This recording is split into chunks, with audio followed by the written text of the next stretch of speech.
So, lenses I own. My first lens set are the Voigtlanders.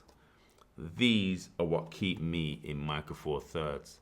They don't necessarily get as much use as they used to, obviously being my only glass initially, but I love these lenses and I do have ideas to get them out. I consider them to sort of be my vintage, like modern vintage kind of lenses. So yeah, I've owned these lenses and I've loved them for years.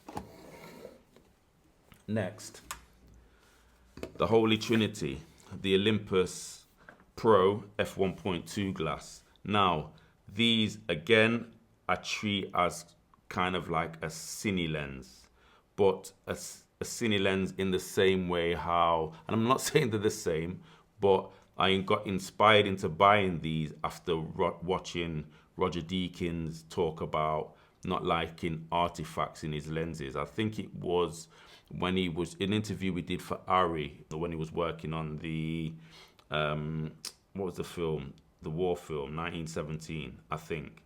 But yeah, these lenses really well controlled. They're really sharp and clean, wide open. And so if I want a more modern feel, these are the lenses I go for. Next, the Olympus zoom lenses.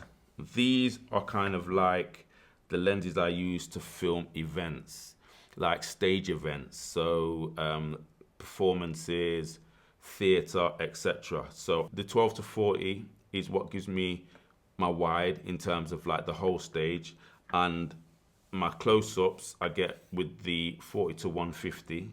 These were the second set of lenses I got after the Voigtlander lenses, and so yeah, really love these.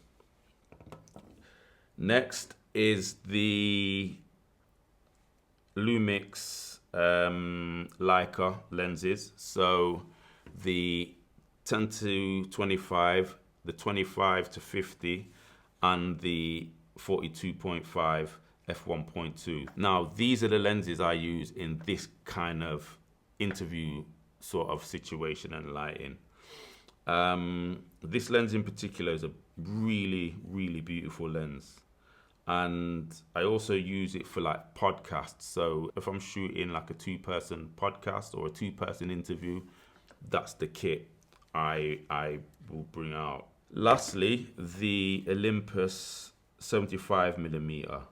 I've not used this lens yet, but in my head, say for instance, if I'm going to film a wedding or any kind of like major event where I've got to like video people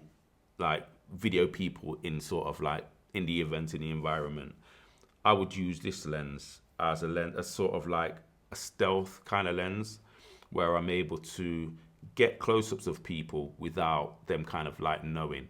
And obviously with it being an f1.8 lens, I'd be able to blur out the background a lot more better than I would with the 40 to 150. And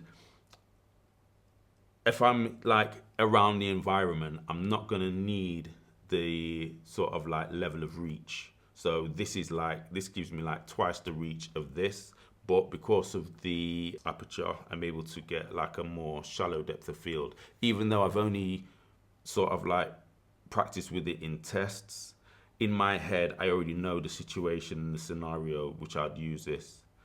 And it's a beautiful lens, well made, tiny compared to this. So in some cases, if I know exactly what I'm gonna do, I'd take this lens out before I take out the 40 to 150. So yeah, that was just a quick one on the lenses I own and why. So yeah, let me know what you think, and thanks for watching.